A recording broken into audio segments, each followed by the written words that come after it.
The Crimson Moon Pack's fortress stood like a monolith of obsidian against the jagged peaks of the Whispering Range, its spires clawing at the bruised sky.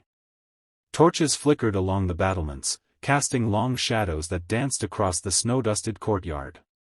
The air was sharp with frost and the scent of pine, but beneath it lingered something heavier, tension, thick as the blood that stained the earth after a hunt. Inside the great hall, the pack gathered, their eyes glinting amber and gold under the light of 100 iron chandeliers. The full moon loomed beyond the arched windows, bloated and red, a silent witness to the unrest that churned within the pack's heart. At the head of the hall, on a throne carved from the bones of ancient dire wolves, sat King Alaric. His presence was a storm contained in flesh, broad shoulders draped in a cloak of midnight wolf pelt, his jaw set like granite, and eyes the color of molten silver. His crown, a circlet of blackened steel studded with rubies, caught the firelight and threw it back in bloody shards. The pack's reverence for him was absolute, forged in a decade of victories that had carved his name into legend.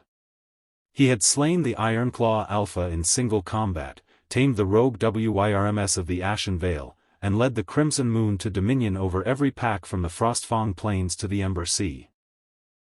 Yet tonight, as the pack's howls rose in ritual greeting, Alaric's gaze was distant, fixed on a point beyond the hall's vaulted ceiling, as if he could see the prophecy that haunted him.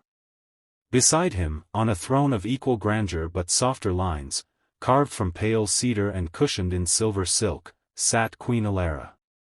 Her beauty was a blade, sharp and unyielding. Her hair, black as a raven's wing, cascaded in waves over her shoulders, catching the torchlight like liquid starlight. Her eyes, twin sapphires that seemed to hold the depth of a midnight sea, scanned the hall with quiet authority. She wore a gown of deep indigo, its bodice embroidered with silver threads that mimicked the constellations of her Starfang lineage. A circlet of moonstone rested on her brow, marking her as the pack's Luna, the keeper of its spirit. The pack bowed to her, their voices a low rumble of respect, but Alaric felt the undercurrent of their whispers. 7 years. 7 years since the mating bond had snapped into place under a blood-red moon, binding him to Alara in a union the pack had celebrated with feasts and fire. 7 years since he had sworn, in the privacy of his soul, never to touch her. The great hall thrummed with life. Wolves in human form mingled with those who preferred their pelts, their claws clicking against the stone floor. Meat flowed from iron tankards, and the scent of roasted venison and spiced bread filled the air. Musicians played bone flutes and drums skinned with stag hide, their rhythm a heartbeat that echoed the pack's primal pulse.